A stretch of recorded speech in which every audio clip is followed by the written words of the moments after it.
Okay, welcome back to another episode of Visionary New Earth Leaders. I am thrilled to have my wonderful friend and guest here, Steve Nobel, and I'm going to ask him to introduce himself. So straight over to you, Steve. Let us know who you are and what you do in this world. Okay, thanks, Jenny, for inviting me. What am I doing? Who am I? Well, I'm someone who runs my business, Soul Matrix.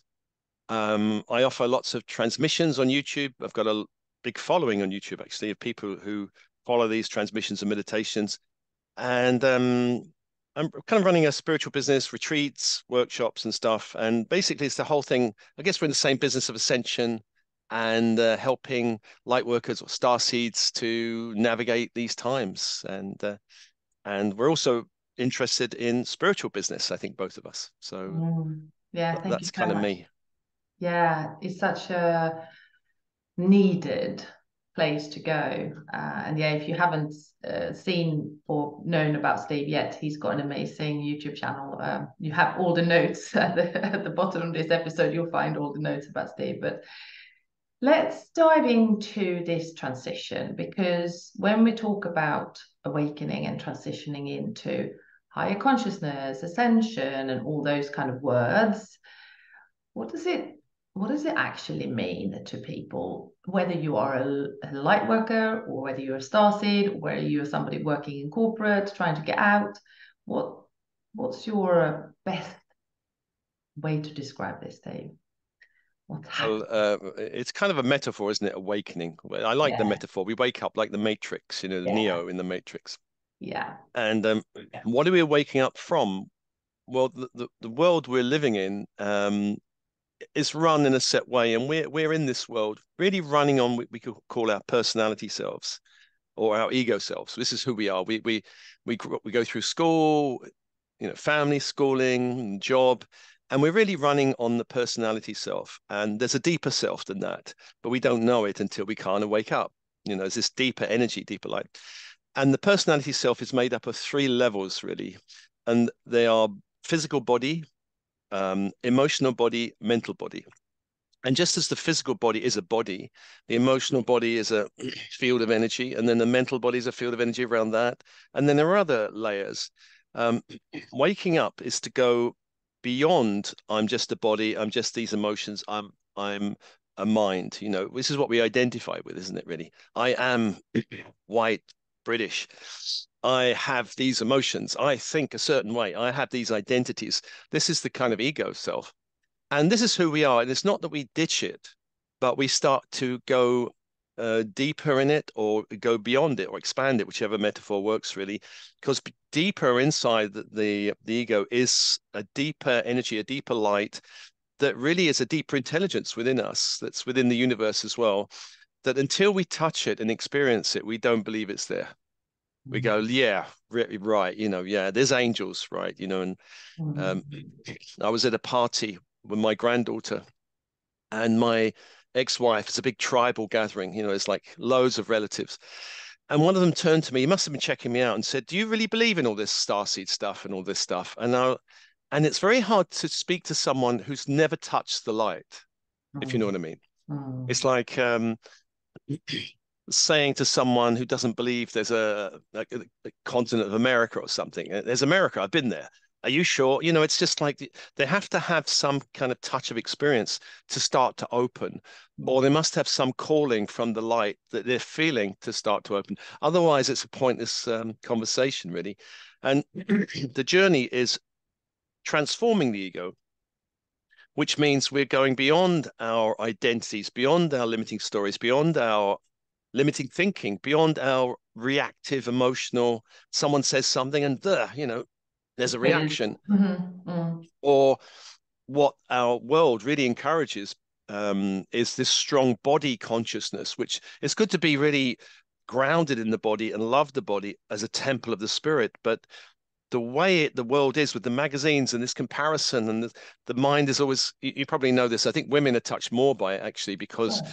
the expansion of women's magazines about do you have the right body? Are you a size zero? Do you have the right nose? Do you have the right whatever? And it's just endless pain and suffering, and which has fueled the whole plastic surgery industry and all of these industries. It's great to look good, but this obsessive focus on it that my whole life is about the way I look, and going beyond the ego is going beyond um being absolutely focused on the body, worrying about what other people are thinking, worrying about what our neighbors are thinking of us, buying a car that's bigger than our neighbor's car, all of this kind of weird stuff that's in the world.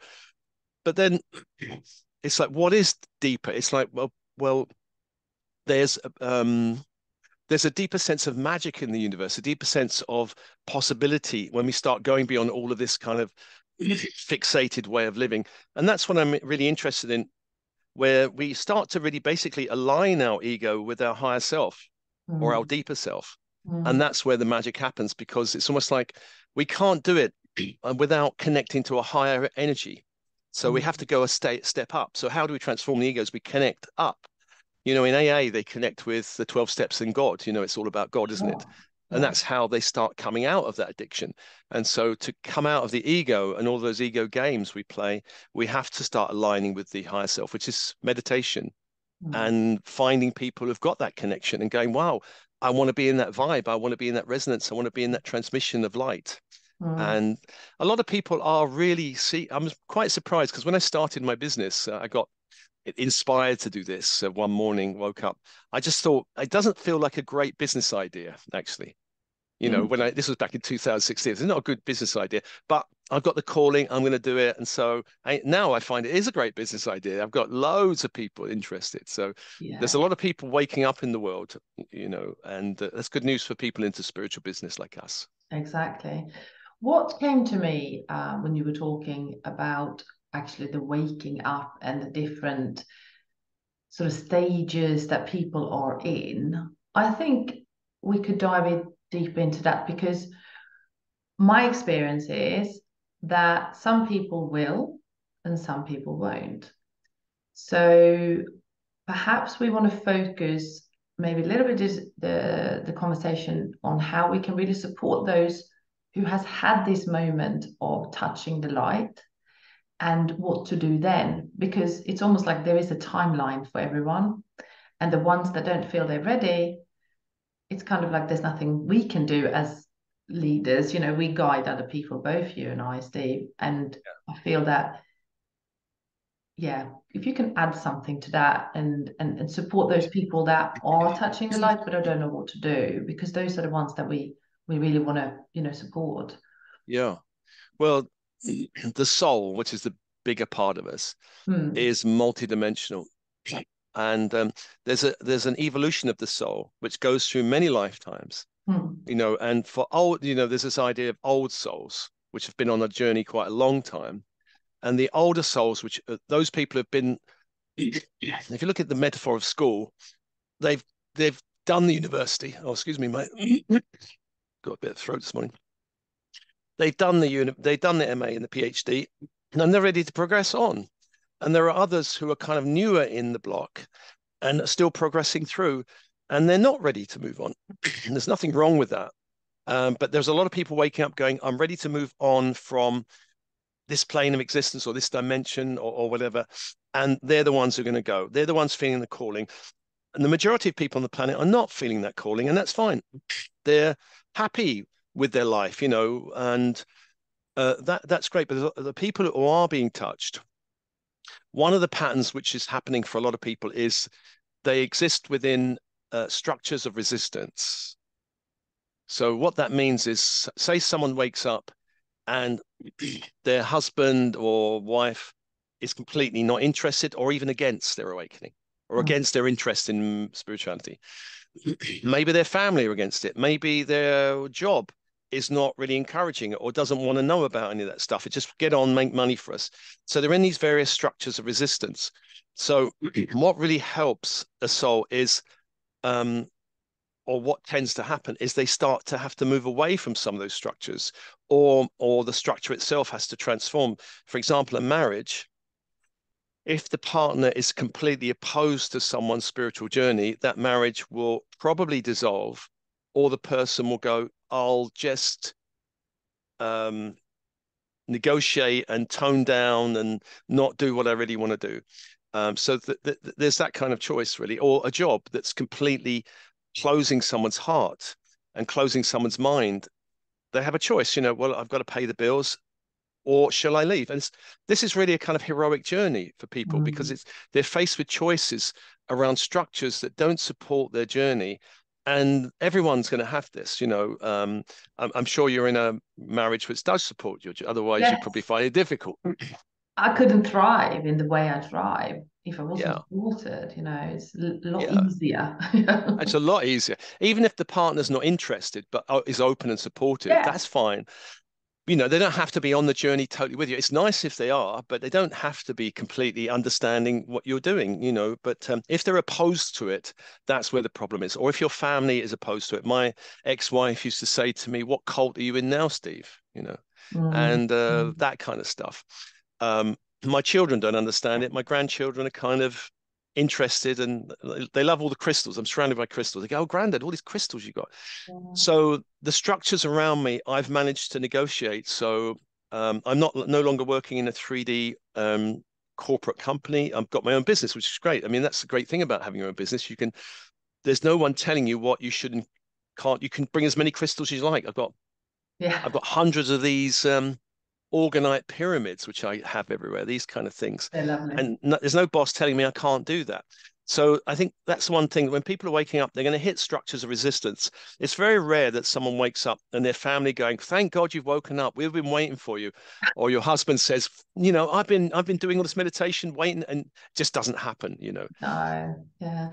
I think this is a really important conversation because I find this with pretty much every client I work with. There is some sort of resistance somewhere, either opposed on them or just there because of the situation they're in.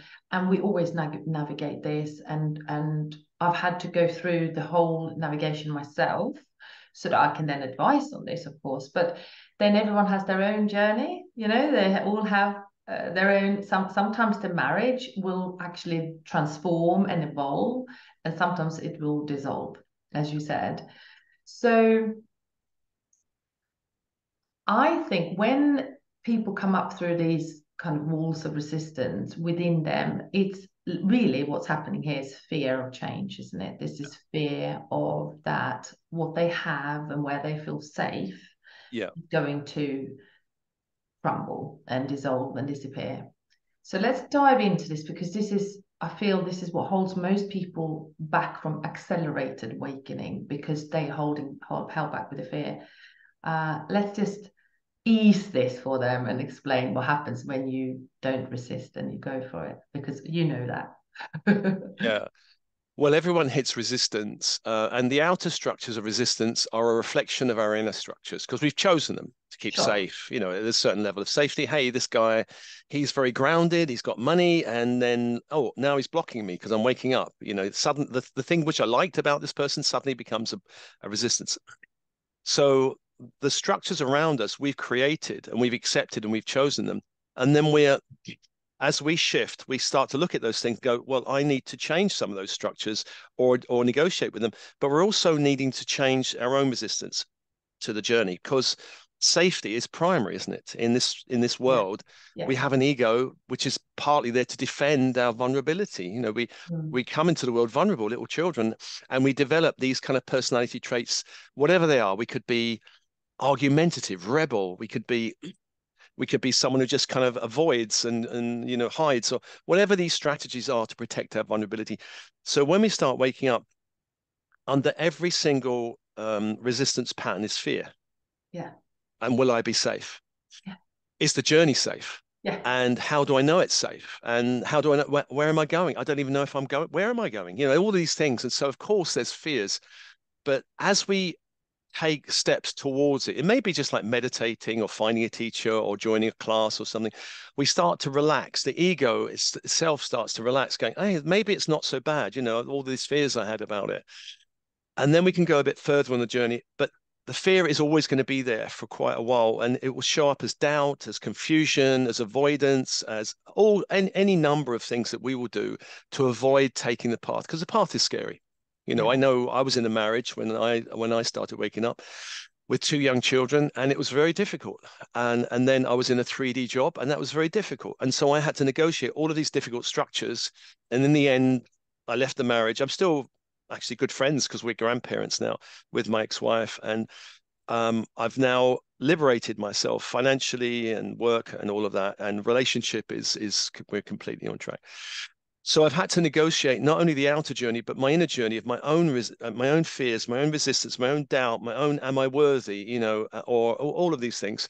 And resistance is normal. The bigger the step we take, the bigger the resistance would tend to be, really. So leaving a marriage could create a lot of resistance, or leaving a job, or shall I resign from a job, could create a lot of resistance. And we may have to sit with it and breathe with it and see a counselor or speak to friends with it until we feel, you know what? I'm ready to do this. And we become ready for two reasons. One, the pain of the existing structure becomes too great. The arguments become too great, and I go, I have to get out. There's that push out. Yeah. And there's also the pull of a dream or a kind of calling towards more joy, towards more magical possibility, towards more, I want more peace and meditation. So there's this kind of two prong. There's a push. The pain is greater and the pull is greater. And so then you propel along the path. I mean, everyone is motivated by these two forces of pain and Desire. joy, Yeah, and joy. desire, Yeah. and Yeah. dream. And so it's fine if and sometimes on the spiritual journey, the pain gets stronger, and I see this in a lot of clients that their job gets harder.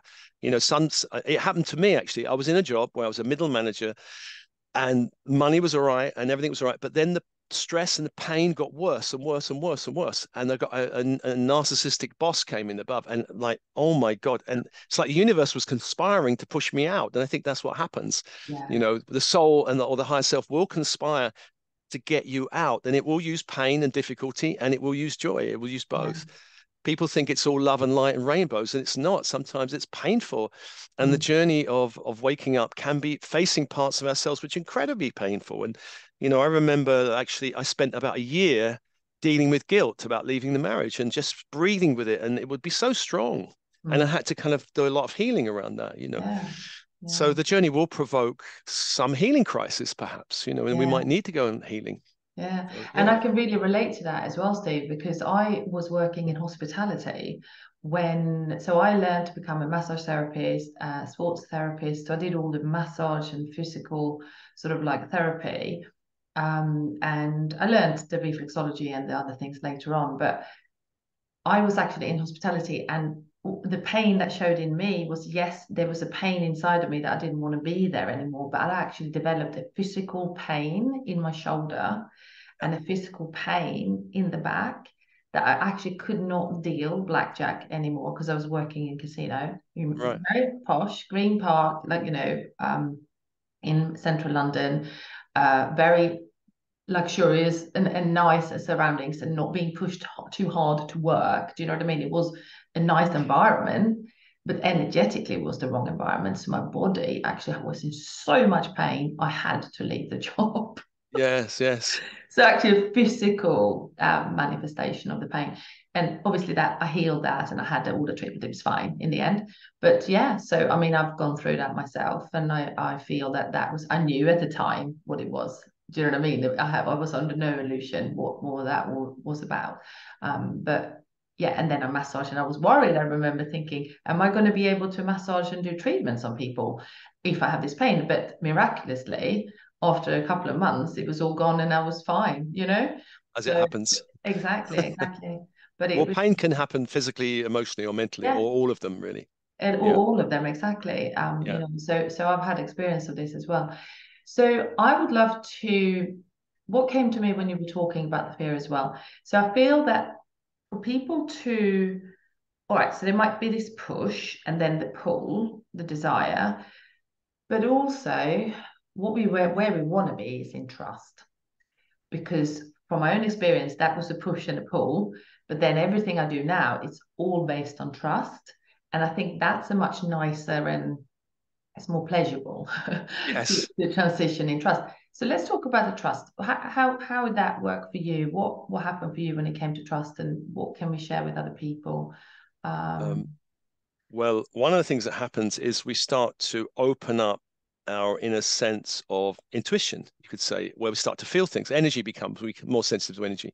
mm, So I remember I was going to see a crystal healer, to help me deal with all this pain in marriage and job. And then one day I had my eyes closed and I felt her hand in my energy field. And her hand was about 4 feet above my head. And I felt it. And it was the first time I ever felt anything. And I said to her, I can feel your hand in my energy field, you know. And she said, where is it? And I said, well, it's kind of up here somewhere. And then I opened my eyes and she said, there it was. And that was the proof. So at the beginning, there was a kind of, how do I know it's real is a question a lot of people. How do I know this path is real? How do I know this calling is real? How do I know what this guy says is real or this woman says is real? The spiritual teachers. We have to kind of answer that question. And this helps us build trust. Oh, it's real. I felt energy. I felt that. I trusted my intuition and it worked out. So, in the beginning, it's like I get a feeling, or this was my beginning stages of intuition. Well, I feel this is the right way. And then when I tried it, hey, it worked. That yeah, kind of thing builds the trust, builds the faith in the path. And then we really get the kind of confidence in this kind of inner GPS. When we start to develop and trust our intuition, and what might happen is other people will deny your intuition. No, no, that's not right. That's not logical. That will happen. So you have to kind of really build. No, I actually believe this. I believe in this feeling I have, or this impulse I have. I'm going to follow it. And we build a bigger trust in our own intuition over and above other people's judgments and opinions. That's quite a big step, really. It's mm, not that we discount people's ideas or thoughts. We take it in as feedback, but we don't let it. If my feeling is I'm going to resign now, I don't care about these 10 people going, what are you going to do and how are you going to earn money? And I just go, no, I'm going to do it. mm, So I resigned from a job having nothing to go to back in 1997. It was a big step of faith, but I asked the universe. It's a classic story I tell, and the universe gave me the answer of a Nike t-shirt. Just do it. And I was like, right. I actually denied. I go, no, that's stupid. But then I saw the same sign again. I went, okay.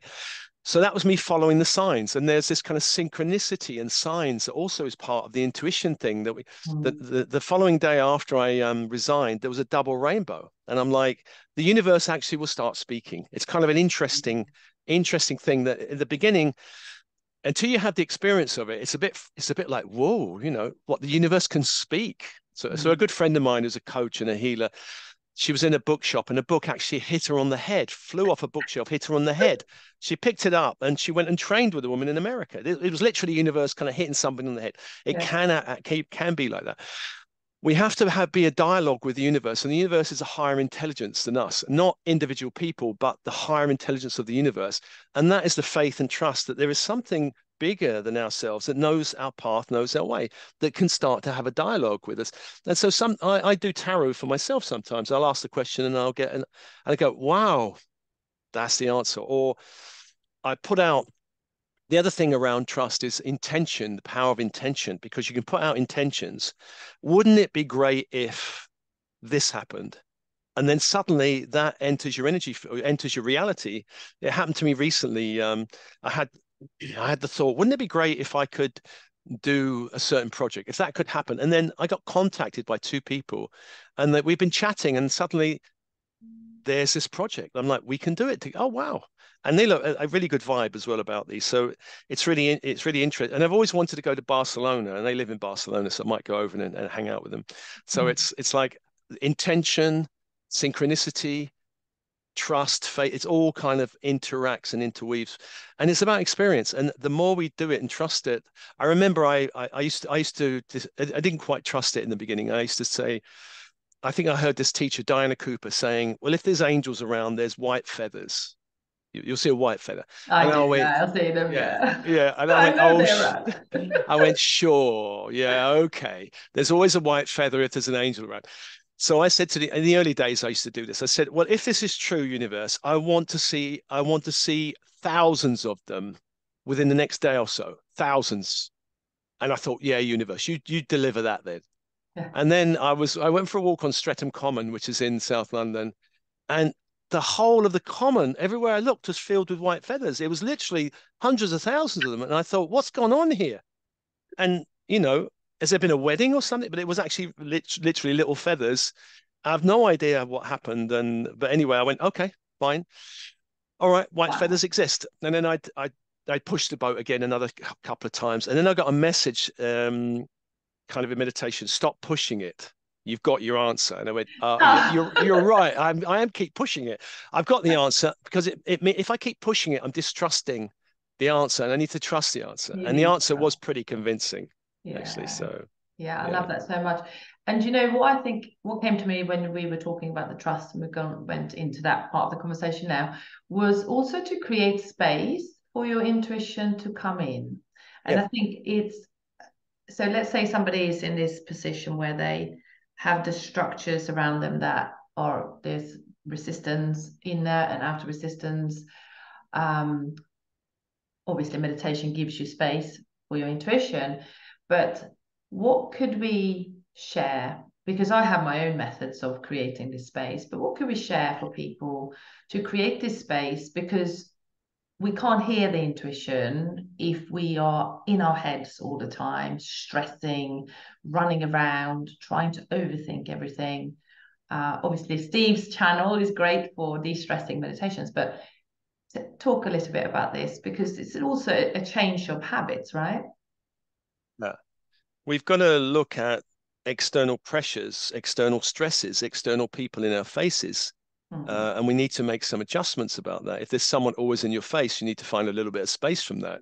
Maybe, Mm. I used to, when I was feeling very stressed early on, the bath, like having a bath was one of the few places I felt I had some peace and I could just meditate in the bath. So that Mm. was one of the few places. Um, so then there's the internal space, which is like what's going on internally. So if you can get some meditation and just go, what's going on in my field? One good question that I get people to ask themselves is, how am I feeling right now? Yeah. This is a good question for someone who's really in the head, Mm. thinking over, like, Yeah. Yeah.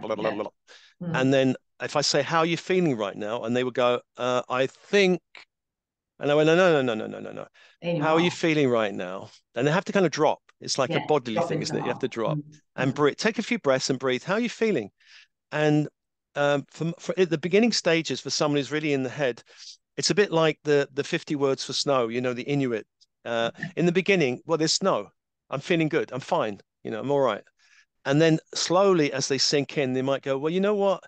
There's this and there's that nuance. And there's all these subtleties of feelings that go on that Mm. people can't access as long as the mind, because the education system and in the West, we're so overly, left brain logic analytical. And Yes. if someone is listening to this and they are really left brain logical analytical, I really encourage them to do something right brain. Go and do some painting, do some art, Mm. do some walking in nature, do something that gets you out of your left brain having to think everything, because the journey, this is the challenge for some people. Well, I'll take the journey if I know where it's going, if I have a guarantee that I'll be happy at the end of it. And I say, no, take the journey. It's like paint the picture. Don't, oh, well, I'll paint the picture if I know the end result. No, just start and go Just and do it. flow with it. You have Yeah. to, Yeah. you have to experience it. This is more of a right brain bodily thing. The left brain will want to, when I worked in the corporate world, it's almost like there was bullet points thudding into the walls. It's so incredibly anal and Mm. boxy. Even the boxes and the cubicles people live in or work in America is probably worse than England, these kind of cubicle culture. But, you have to get out of that left brain, overthinking, over rationalizing, and that is another resistance pattern, over rationalizing everything. Mm. Just get into your body and feel. If you Yeah. can't do that, your intuition is going to be a bit difficult to access, really. Yeah, absolutely. And I think when you talk like this, some people are going to be like, yeah, I'm so in my head, but I can access my heart when I, give it space. I think I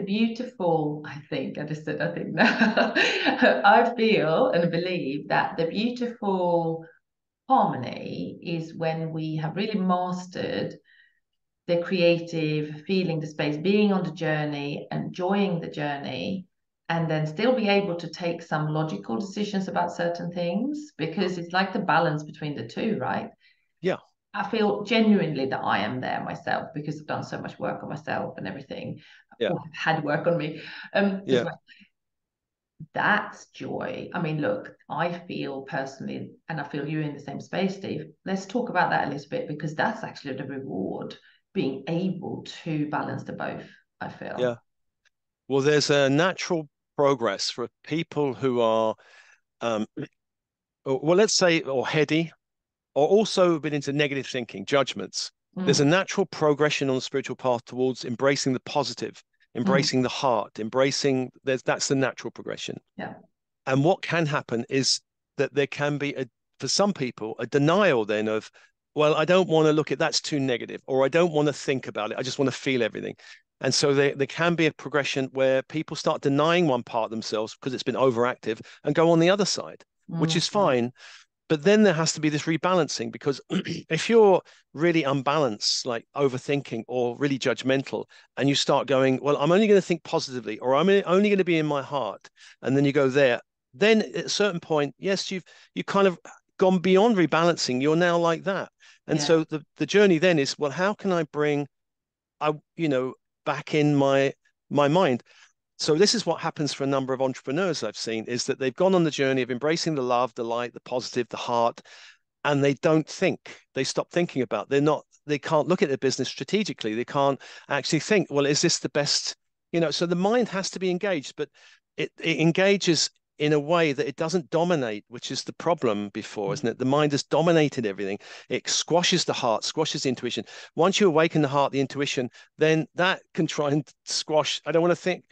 My ex-partner used to say to me, I remember once saying something to her, and she said, I don't want to think. I want to feel. It was very dramatic. She's very Italian. She was very Italian. Well, she is still Italian. I don't want to think. I want to feel. And I'm like, right. Okay. End of conversation. Then that's it. We can't speak. I just got to feel and sit here. So that is the kind of thing that can happen. I think it's a yeah, rebalancing. We need both. I think I think both of us have got. We both got businesses. We need to think about certain things. There's certain things on the timeline we need to look at. yeah, I don't have a business plan. Um, but I do think about my business. I do look at things. I do try and work out the best ways of moving forward. But I remember when I worked in an organization, I used to be a director of a spiritual organization. Somebody at the board level said to me, "What's your business plan for the next 5 years?" And I thought, you know what? I don't have a business plan even for this year. I'm just like, looking at the market, feeling how we respond to it, building new ideas, testing them out. This is what I was doing. I didn't have this kind of idea of where am I going to be in 5 years' time. And I don't actually think that we can do that because the market is so volatile and changeable. yeah. And also our guidance is so, well, now you've been doing that. Now we want you to shift to that. Mm, And so we have to kind of go with that. I've been in my business doing guidance. I was just putting out meditations and I got the guidance to do client sessions. And I'm like, but doing what? I don't know. The message was, you'll work it out. And I'm like, oh, right, that's very helpful. All right. So I started doing sessions and then I yeah, got the intuition to do webinars. I'm like, okay. And it's just like, well, I'll work it out. If I trust exactly. it, say yes, I'll work it out. So that's my plan of saying yes to things and then working out, well, if I'm getting the guidance to do it, it feels like the right idea.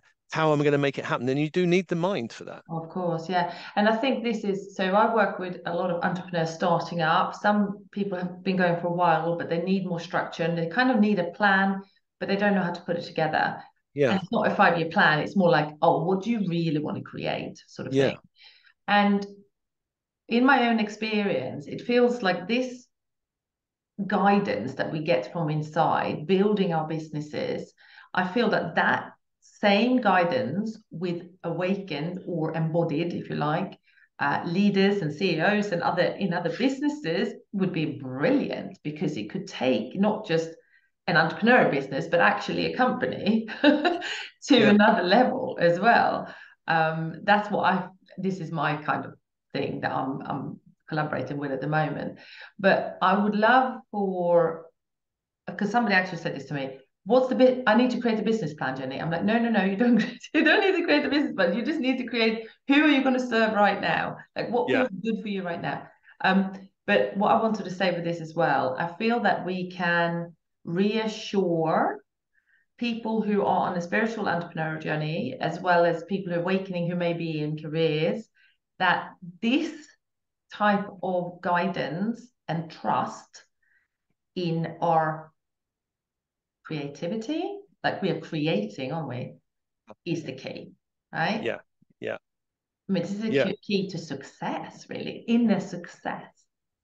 Well, certainly in our world now, creativity is such an important thing because back in when my parents were, around, the most successful companies were the ones that scaled up, did bigger factories, mass produced, they did well. Nowadays, it's the most creative companies that do well because everything else is being outsourced. You can send it all off to a developing country to be made much cheaper. And even there are even whole industries which are being affected by AI and new technologies. So the one bit that can't be taken away is the creative bit. I think even AI themselves. I remember an AI was asked. On YouTube there is AI beings that look very, look like people now, and it said, well, what humans have is the creativity that AI can only mimic at the moment. Yeah. Maybe there'll be a day where it can actually take it over, but I don't think so. So I think my own creativity is what generates my path in my business. And for most decision makers, to have a sense of vision of seeing, I can see where this company needs to go in relation to this changing landscape, and I can feel how to make those changes, and I am the decision maker. I have the power to do it, and I'm going to have the ability to bring people with me. There's all these kind of skills that decision makers need. And it's great, and I think especially if it's harder for the massive companies, I think, to change. It's a bit harder. But if you're a kind of small, medium company, it's a bit easier. It's like the big ones are the Titanic, isn't it? Like, they're a bit more difficult because you've got so many people involved. But the smaller ones where there's less people involved, they can make changes. But if you look at the world now, look at the most successful companies, they've all really been innovative, adaptive, whether you like them or not, whether you like Amazon or not, they're very innovative. They Yeah, are they're innovating. responding to the market. They're responding to all the trends, aren't they? Yeah, and Google, I'm not sure whether you like them or not, but they're fulfilling a need for a lot of people. But it's increasing because of technology and a lot of changes that we're in a very, very different landscape. Everything changes much more quickly. In my parents' day, my grandfather got a gold watch for working in a company 40 years. Who gets that these days? Nobody. That was an achievement at the time, and Yeah. these have. So I feel that to round off this conversation, we started up with the ego, and now Oh, we yeah. speak back. So I feel that the creativity, we can also call it the divine feminine. We can call it the Christ consciousness. We can call it other things that is actually coming in to infuse humanity to live our lives really from a different place. That's Yeah. actually what's happening. And the more we can embrace it, the better. So if the whole world was listening now, Steve, what would you like to share? To say about that? Your Well, I think senses. that point you raised about the divine feminine, I think the world is changing because we've been in a very masculine system for a long time, and now it's changing because this energy of the divine feminine is coming back in. And on my YouTube channel it's full of goddess transmissions and everything, which at the beginning I resisted because I don't have a womb. So I'd say, well, I shouldn't be doing this, but Spirit said, get on with it. I'm all right, get on with it. I'll do it. So great majority. So the goddess is returning, but not to bring the world back to matriarch. It's coming back to rebalance things. So Yeah. the goddess is rising in women because most of the audiences of spirituality and personal development are women. They're feeling the call first because it's the goddess rising. And men who are a bit more in touch with their feminine are feeling it. Men who are not in touch with their feminine and women who are not in touch with their feminine are struggling with this. Yeah. They're struggling with it. But it's here to stay. And it's going to intensify. And so Yeah. end the struggle, embrace it because it's not going to change. You need to Yeah. embrace the journey, really. Yeah, absolutely. I couldn't agree more with Steve. There is no return back to the dark masculine. No, We're going none this at all. way, and Yeah. you have a choice to embrace it or not. Yeah. Okay, so where would people find you best, Steve? Is there anything you want to share right now? Soulmate. thesoulmatrix.com. You can find me on YouTube under Steve Nobel. And if you're interested, this is one of my latest books, The Spiritual entrepreneur. Actually, this is for entrepreneurs, and this one has just come out. This one's in the workplace. Joy at Work Love that. by Amazing. Watkins Publishing. Love it. So both on Amazon. Amazing, Steve. Thank you. I will Amazon. put all those, assets or the links for those in the show Thank notes you. as well. Thank you, Steve. Thank you, Jenny. Thank you, everyone, for watching, and we'll see you soon in the next episode. Bye.